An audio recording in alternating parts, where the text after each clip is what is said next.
Hello and welcome back to another episode of The Whole Tooth. In last week's episode we covered some pretty cool stuff. So we talked about weird prehistoric sharks with circular saws for teeth. We talked about the rarest sharks in the world, and we also discussed fossilized shark poo. Now in this week's episode we have some really great questions to get through, so without further ado, let's get some answers.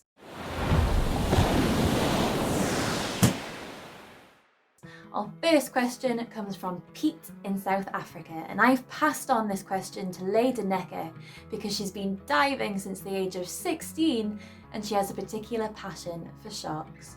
So I've been wondering why sharks have those sometimes they have those curly things on the end of the case, the shark egg case. So shark eggs are encased in a leathery, watertight shell.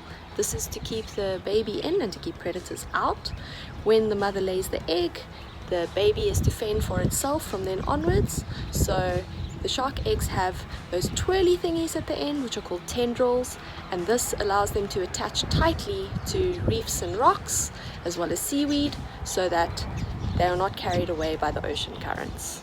So if you're lucky enough to live near a beach, keep your eyes peeled for shark egg cases. They look a little something like this, and they often get washed up on shore.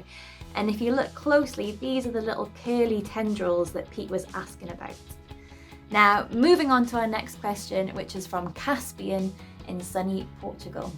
Hello, why are fish so different to sharks? Okay, Caspian, so firstly, you have a brilliant taste in t-shirts. I'm actually wearing a similar one today, and I match my cushion, so we've got quite a similar taste and style. But moving on to your question, it's a brilliant one because it's a common misconception that sharks aren't fish.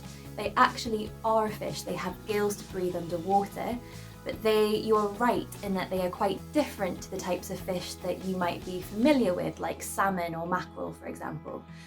So you can split fish into two groups. So species like mackerel are in the bony fishes, which means that they have a skeleton made entirely of bone like you and me. But sharks and rays are a little bit different. So if you wiggle the end of your nose or touch the top of your ear, that is cartilage, and that is what sharks and rays are made out of. So they are known as the cartilaginous fishes. So you have bony fishes and cartilaginous fishes, and that is the main difference. But yeah, brilliant question. We have a super interesting question for our next one. This comes from Isabel on Instagram, and Isabel wants to know, are shark attacks more common because overfishing has made less food available to them?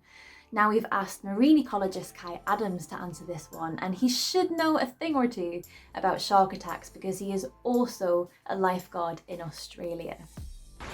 The fish stocks in Australia are very well managed, so it's unlikely that overfishing can be directly linked to shark incidents.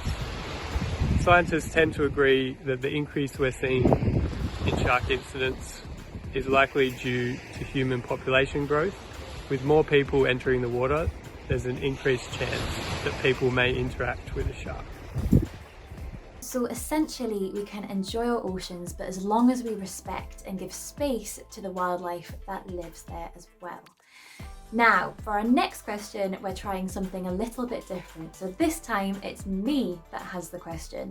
And this is because I've seen a lot of media coverage, a lot of information out there about a special oil that is found in shark livers called squalene that is going to potentially be used to develop a new vaccine for COVID-19. Now, obviously, this is a hugely relevant topic. There's a lot of people talking about this, mainly due to the concerns around what this would mean for wild shark populations.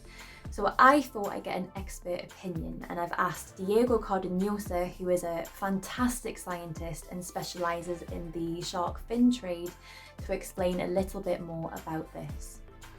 My previous research on the presence of shark species in the cosmetic industry basically suggests that they use a wide range of different species. So I assume that the same goes for the vaccine use. So having said that, I believe they need a high supply of squalene fairly soon for the development of the COVID-19 vaccine, so they must tap into fisheries that catch high volumes of sharks, like blue sharks, for example. So I do not believe that the current pressure on sharks will increase because of this COVID-19 vaccine, and that no extra 500,000 sharks need to be killed for the development of the vaccine. Surely the annual catch of sharks, which is estimated around 100 million sharks a year, can easily supply this new demand for the COVID-19 vaccine development. So a slightly different perspective on that issue there, but a really interesting one. So thank you so much, Diego. And with that, that's the end of the episode. Thank you so much to everybody who submitted a question, and please remember, if you have anything you'd like to ask us about the oceans, you can do so using this link below. Thank you as well to all of our scientists who answered these questions. You can find links to their work throughout the video, and thank you at home for watching. And remember to like this video and subscribe to our channel for more ocean content.